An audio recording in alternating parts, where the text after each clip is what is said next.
Okay. Ready to dive into something. Always. This one is, well, fascinating and unsettling, I'd say. We're looking at the life of Mohammed Al Fayed. Oh, Al Fayed. Yeah, owned Harrods, very public feud with the royal family, and of All course, right, right. His son, Dodi, and Princess Diana. exactly, so a name people recognize.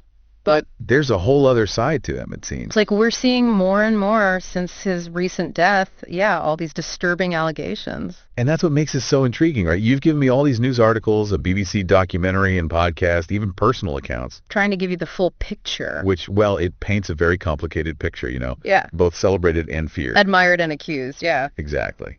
I don't know, it feels like we are trying to solve a puzzle, but missing some pieces. It always does with these kinds of deep dives, doesn't it?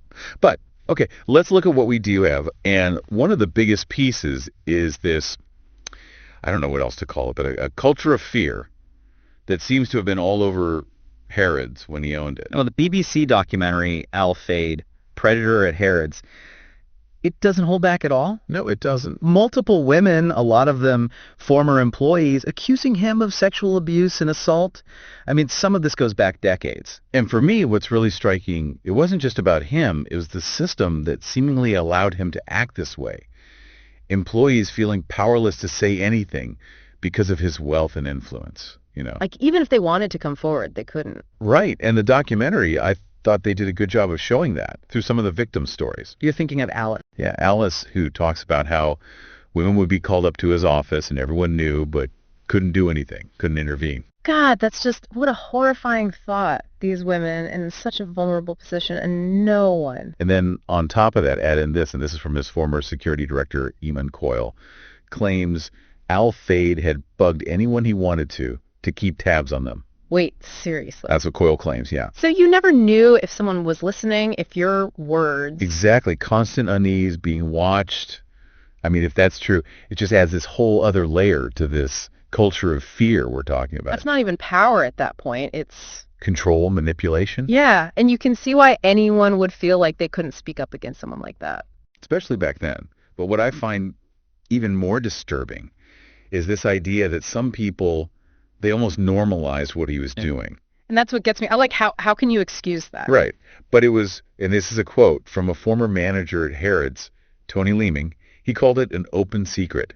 And even said, and I hate to repeat this, but it was a joke and it was laughed about.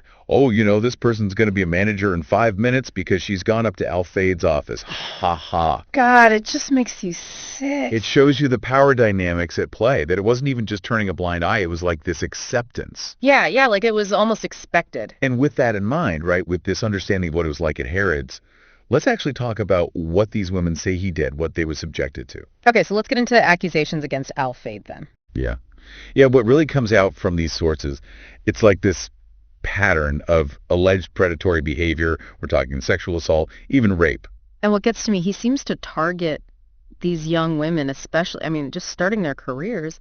You have to think they'd be feeling even more vulnerable. Oh, absolutely. And you're right. It wasn't limited to Harrods either. These accusations, they take place at his apartment on Park Lane, his Villa Windsor in Paris, even the Ritz Hotel. All these places, so opulent, like he's untouchable. Exactly. And you said you had some specific accounts. Right. So one is Melanie's story. She'd met Al Fayed for work, and she says he pressured her to stay at his apartment, and when she resisted, he groped her, wouldn't even let her leave until she agreed. God, the fear. I can't imagine. And sadly, not an isolated incident, we have Gemma, who was his personal assistant. She says he tried to rape her while his wife was in the next room. Oh my God, that's just... And this is where we see those NDAs come into play, the non-disclosure agreements, Right, you mentioned those earlier. Gemma says she was pressured into signing one. to keep quiet about it all for over a decade. Can you explain those a bit more for listeners who might not know what an NDA is? Sure, basically it's a contract, legally binding, and it says you can't talk about certain things, pretty common in business, to protect secrets. But in cases like this, they get used to silence victims, especially when you've got this power imbalance. So he could essentially buy their silence with it? Exactly. Very common tactic, back then especially, to protect powerful people, keep things quiet. I mean, hashtag Me Too was years away. It's awful. They probably felt like they didn't have any other choice. And just to be clear, these accusations, they don't stop with Harrods. There are others. even before this. Oh, I didn't realize. In 2015, more allegations, sexual assault and groping, but nothing came of it, no charges. Wow. And even before that, there's a libel case involving racism, that staff surveillance we talked about, and sexual misconduct. So this pattern, it goes back even further. Way back, which makes it even harder to dismiss, right? You have all these women, different times, same story. Exactly. You can't ignore that. So what happened when these women, did they try to take legal action? I mean, it takes courage to come forward in the first place, but to go up against someone like that. Oh, yeah, you're talking about a system designed to protect him, right? Those NDAs were one thing, but some women even say they were threatened by his head of security, John McNamara. Ugh, it's just, you want to believe there's justice for these women, and the documentary did mention 14 of them had filed civil claims against Harrods in recent years anyway. What's happening with those? Well, that's where things get interesting and maybe hopeful. Since Al Fayed died, Harrods' new owners, they've been settling those claims. Here's the key. They're not making the women sign NDAs. Oh, wow. So they can finally Speak out, tell their stories without being silenced. That's huge. It really feels like there's some accountability there, finally. Acknowledging the harm that went on. Right.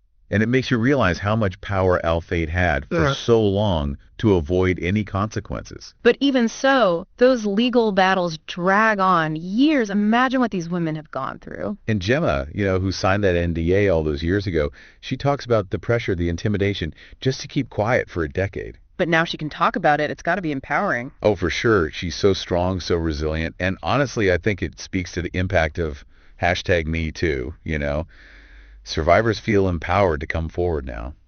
It's a shame it took so long, though. It is, but better late than never, right? Absolutely. But we can't ignore the timing of it all. Al Fayed dying just this past August. Does that change anything legally? I mean, he can't face criminal charges or anything. Yeah. But these allegations, they're still out there. They definitely tarnish his legacy. I'll say, hard to reconcile this image of him, the businessman, with the things these women are saying he did. And that's what makes this so unsettling. How do you square those two things? And it says something about power, success. What happens when people think no one's watching, especially at that level of society? Speaking of Harrods and the Ritz, they both put out statements condemning him, didn't they? Yeah, trying to distance themselves, which is significant. Both saying this can't happen again. Still makes you wonder, what did they know and when did they know it? If it was an open secret for so long, why didn't anyone do anything? See, and that's the heart of it, isn't it? This whole deep dive that makes you think about power, silence, how these systems work to protect people. You have to question, who do you believe? How do you react when you hear these accusations? And what are you willing to do to protect those who are vulnerable? It's heavy stuff, and we've covered a lot. So as we start to wrap up, what are your final thoughts for our listeners? I think it's a reminder, right, that these things happen even in those luxurious places behind all the money and success.